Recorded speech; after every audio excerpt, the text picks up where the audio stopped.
নমস্কার। আমাদের আজকের আপডেট এশিয়ার বিতর্ক। রাজ্যে জাতীয় ভোটার দিবস পালিত হলো, আর এই জাতীয় ভোটার দিবসের একটি অনুষ্ঠানে উপস্থিত ছিলেন অনেকেই।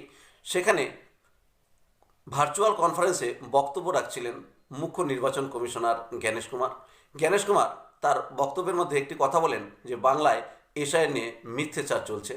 আর এ কথা বলার পরই কংগ্রেসের আশুতোষ ভট্টাচার্য তার তীব্র প্রতিবাদ জানিয়ে তিনি বলেন এই মিথ্যাচার নিয়ে অকংগ্রেসী সরকার এবং সেই সাথে কংগ্রেসকেও দায়ী করা হয়েছে।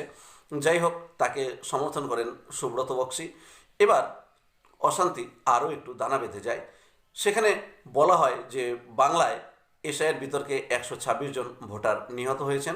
এবার যে 126 জন ভোটার মারা গেছেন তাদের জন্য নীরবতা পালন করতে হবে, কিন্তু নির্বাচন কমিশনার জানান তাদের কাছে এই ধরনের কোনো তথ্য নেই। জেলা শাসকরা তাদের কাছে এরকম কোনো তথ্য প্রদান করেননি যে 126 জন মারা গেছে, তাই নীরবতার কোনো প্রশ্নই ওঠে না। এরপর বিএলওদেরকে সম্মানিত করা হয়। বিএলওদেরকে সম্মানিত করতে বেশ কয়েকজন বিএলওকে পুরস্কার প্রদান করা হয়েছিল সেই অনুষ্ঠানে। আর তারপর সেখানে তৃণমূল কংগ্রেস, জাতীয় কংগ্রেস, সিপিএম রাজনৈতিক দলগুলির পক্ষ থেকে বলা হয় যে কোনো বৈধ ভোটারের নাম বাদ গেলে অশান্তি চরমে উঠবে।